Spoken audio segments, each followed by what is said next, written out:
오늘은 경매, 그중에 경매 절차에 대해 알아보고자 합니다. 여러분들 중 경매에 관심은 있는데 뭐부터 해야 할지 막막하신 분들 많으시죠? 실수해서 내 보증금 잃으면 어떡하지? 낙찰받아도 뭐부터 해야 하지? 이렇게 걱정하시는 분들 계실 겁니다. 결론부터 말씀드리자면 경매 입찰 과정은 생각보다 간단합니다. 경매 입찰, 낙찰, 명독, 끝이죠.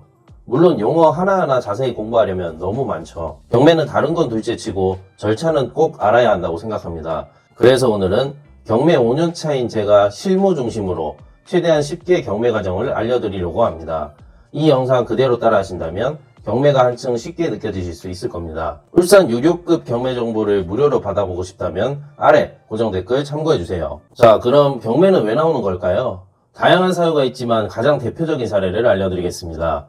저희가 집을 샀습니다. 집을 사면서 집을 담보로 은행에 대출을 받았습니다. 매달 은행 이자를 갚아야 하는데 그 돈을 갚지 않았습니다. 그래서 은행은 집주인에게 돈을 받기 위해서 법원에 그 집을 경매에 넘깁니다. 그러면 그 집을 누군가 경매에 낙찰을 받게 되겠죠. 그러면 그 낙찰금을 가지고 돈을 회수하는 거죠. 이해되시죠? 즉 돈을 갚지 않으니 법원 경매를 신청하는 거다 라고 보시면 됩니다. 그럼 실제 경매 물건까지 나오게 되는 과정을 간단히 알아보겠습니다. 첫 번째, 채권자 경매 신청인데요.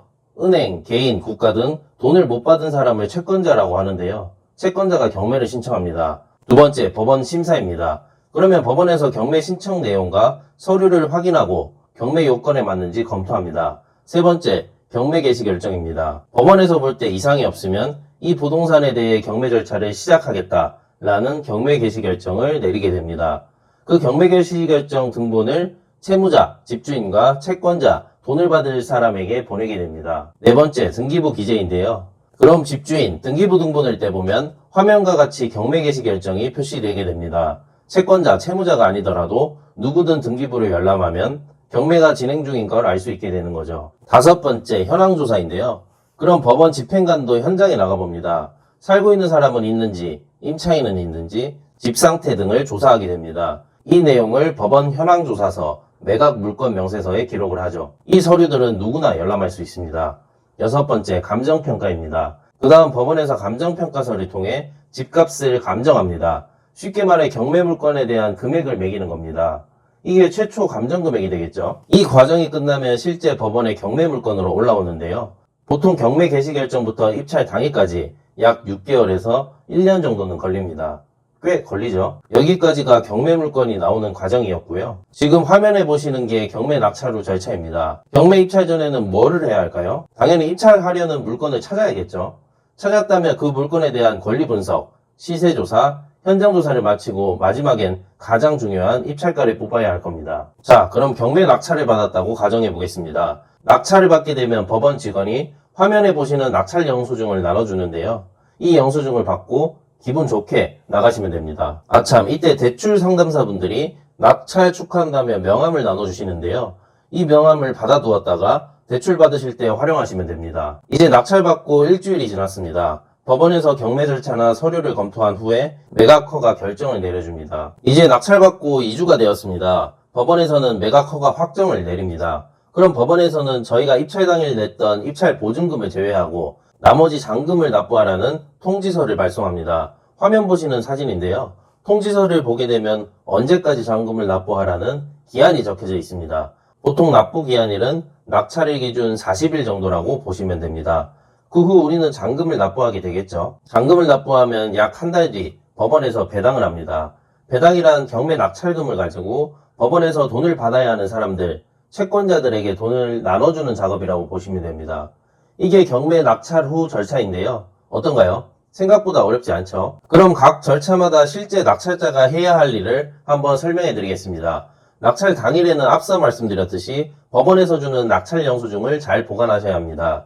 이 낙찰 영수증은 추후 대출할 때 꼭 필요하니 잃어버리지 마세요. 그리고 차순위 신고라는 제도가 있는데요. 경매 낙찰자가 잔금을 납부하지 못할 수도 있잖아요. 이런 물건들을 재매각 사건이라고 하는데 최고가 매수인이 잔금 납부를 하지 못하면 차순위 신고를 한 사람은 자동으로 최고가 매수인 지위를 얻게 됩니다. 여기서 아무나 차순위 신고를 할 수 있는 건 아니고요. 1등 입찰 금액에서 보증금을 뺀 금액 안에 들어와야지 차순위 신고를 할 수 있습니다.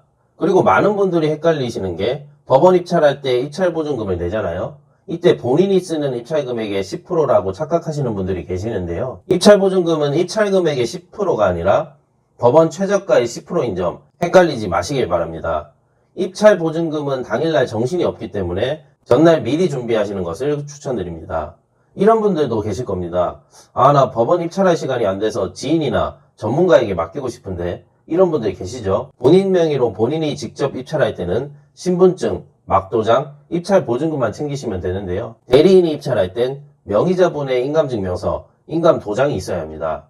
서류를 챙기지 않으면 낙찰이 되어도 부효가 된다는 점 꼭 기억해 주세요. 그리고 저희가 대부분 잔금을 치려면 대출이 필요하잖아요. 대출은 각 은행권마다 이율, 한도가 조금씩 다른데요. 그래서 최대한 많이 비교를 해보시는 게 좋습니다.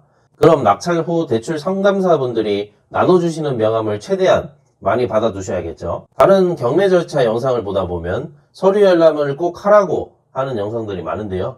근데 저희가 서류 열람을 하는 게 점유자의 번호를 알기 위해서 열람하는 게 크잖아요. 근데 제 경험상 막상 서류를 열람해보면 연락처가 나오지 않는 경우가 훨씬 더 많았습니다. 특히나 소유주가 거주 중인 집이라면요. 만약 타지 물건이면 저희가 여러 번 왔다 갔다 하기 힘들잖아요.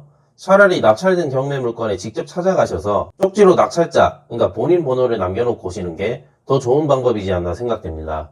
자, 이렇게 입찰 당일 할 일은 모두 끝났습니다. 생각보다 할 일이 많네요. 자, 이제 일주일이 지나서 매각허가 결정이 됐습니다. 이때는 뭘 하냐? 저는 이때부터 점유자, 즉 집주인과 접촉을 합니다. 즉 명도를 하는 거죠. 앞서 말씀드렸듯이 타지 물건이 아니면 낙찰 후 일주일 뒤 매각허가 결정이 난 후 움직이셔도 늦지 않습니다. 어떻게 접촉을 하냐? 쪽지를 남겨놓는 거죠. 내용은 간단합니다. 경매 낙찰자인데 연락 달라는 내용이겠죠. 그럼 대부분 열에 9은 연락이 올 겁니다. 연락이 온다면 처음부터 이사 나가라, 이런 식으로 강압적으로는 하지 마시고요. 혹시 이사 계획을 하고 계시냐, 경매 절차에 대해 궁금하신 거 있으시면 도움을 드리겠다, 이런 식으로 부드럽게 점유자를 대하는 것을 추천드립니다. 다음은 입찰 당일에 받아두었던 대출 명함의 전화를 돌리셔서 각 은행권마다 대출 상품들을 비교해 보셔야 합니다. 정리하면 매각 허가 결정이 나면 첫 번째, 점유자와 접촉하셔야 되고요. 두 번째, 대출을 알아보셔야 합니다. 자, 이제 경매 낙찰 받고 2주가 돼서 매각 허가 확정이 되었습니다. 이때는 뭘 하셔야 하냐? 알아봤던 대출 중 한 곳을 정하셔서 본격적인 대출 진행을 하셔야 합니다. 그리고 점유자와 연락은 계속 하셔야겠죠. 제 경험상 일주일에 한 번 정도는 전화로 통화를 해야 한다고 생각합니다. 두 번째 전화부터는 이사 시기에 대한 얘기를 하셔야겠죠. 이런 식으로요. 사장님도 아시겠지만 경매는 잔금 납부일 기준 명의가 바뀌기 때문에 저희도 한없이 기다려 드릴 수는 없다 라는 식으로요. 정리하면 매각 허가 확정이 되면 대출 은행을 정하시고 점유자와 이사 협의를 계속 하셔야 합니다. 자, 이제 대출도 받았고 잔금도 치러서 명의도 낙찰자로 변경이 됐습니다. 점유자와도 두세 차례 통화도 하면서 이사 시기 역시 대략적으로 나왔을 겁니다. 그래도 사람 일은 어떻게 될지 모르기 때문에 법원에 인도명령을 신청하셔야 합니다. 인도명령은 왜 하냐? 나중에 점유자와 이사 협의가 안 된다면 법적인 절차인 강제집행을 신청하셔야 되기 때문이죠. 강제집행은 인도명령이 낙찰자, 점유자 두 곳 모두 도달돼야만 강제집행을 신청을 할 수 있습니다. 그래서 낙찰자는 은행에 지정된 법무사에게 잔금 납부할 때 인도명령도 같이 해주세요 라고 꼭 요청하셔야 합니다. 자, 이제 배당 절차인데요. 소유주면 상관없지만 살고 있는 사람이 임차인이면 보증금을 받아야 하는 일이 생기겠죠. 이게 대항력 유무에 따라 명도 확인서가 필요한 경우가 있고 없는 경우도 있습니다. 상황에 따라 낙찰자가 명도 확인서를 준비하시면 되는데요. 양식은 인터넷에서 다 나와 있으니 크게 어려울 건 없습니다. 인감증명서, 명도 확인서만 준비하시면 됩니다. 이때 주의할 점이 있습니다. 임차인들 중 집을 비워주지도 않았는데 명도 확인서를 미리 달라는 사람이 있을 수 있습니다. 저도 그런 경험이 있었고요. 저는 미리 주는 것을 권장하지 않는데요. 꼭 그래야 할 상황이라면 합의서를 작성하시는 것을 추천드립니다. 꼭 언제까지는 이사를 나가는 것에 동의한다는 내용이겠죠.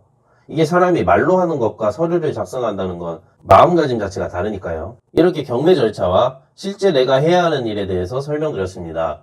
제 경험상 낙찰일 기준 부동산 인도까지 약 3개월 정도 걸렸던 것 같습니다. 자, 이렇게 경매 절차를 설명해 드렸는데요. 물론 이렇게 알려드려도 실제 직접 해보시는 분들은 손에 꼽을 겁니다. 실제 해보시는 분들은 무슨 일을 하시던 간에 잘하실 분들이죠. 하지만 저도 그랬지만 실컷 경매 강의도 듣고 책도 보면서 공부했는데 실제로 직접 해볼 엄두는 안 나시는 분들 계시죠?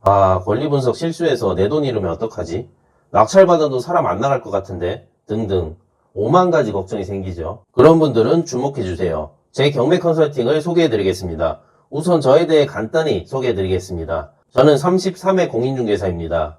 지금까지 약 60여 건 모두 고객분들께 시세보다 저렴하게 경매 낙찰을 도와드렸습니다. 현재 유튜브 경매 밴드를 운영하고 있고 국내 유명 경매 사이트인 옥션원과도 협업 관계를 유지하고 있습니다. 제 경매 컨설팅은 법원 입찰부터 낙찰 후 업무까지 원스톱으로 도와드립니다. 경매 컨설팅에 대한 이미지가 안 좋은 이유가 수수료만 챙기자는 식의 운영 방식 때문이라 생각합니다. 저는 권리 분석 실패나 피해 금액이 발생한다면 100% 환불해드리겠습니다. 물론 계약서상에도 기재가 되어 있고요. 제가 평소 운영하는 경매 밴드나 블로그를 보시는 분들은 아시겠지만 저는 매주 전국 부동산 흐름을 모니터링합니다. 당연한 거라 생각합니다. 울산 지역 부동산 분위기도 모르는데 경매 컨설팅을 하고 입찰가를 뽑아준다? 말이 안 된다고 생각합니다. 이렇게 부동산 흐름까지 모니터링하는 컨설턴트는 전국에서도 몇 없을 거라 생각합니다. 가장 중요한 건 고객분들께 실제 성과를 내드리는 거겠죠. 최근 낙찰에 도와드렸던 물건 중 일부를 소개해드리겠습니다. 25년 5월에 낙찰에 도와드렸던 재개발 물건입니다. 낙찰가는 3억 690만원, 현재 네이버 매물 최저가는 5억입니다. 삼성 레미안이 시공사로 선정되면서 호가가 많이 올랐습니다. 다음은 25년 6월에 낙찰을 도와드렸는데요. 낙찰가 3억 245만원, 현재 최저가는 3억 4,500만원입니다. 시세 대비 약 4천만원 저렴하게 낙찰을 도와드렸습니다. 마지막은 25년 7월에 낙찰을 도와드렸습니다. 낙찰가 2억 2,999만원, 현재 네이버 최저가 매물은 2억 5천만원입니다.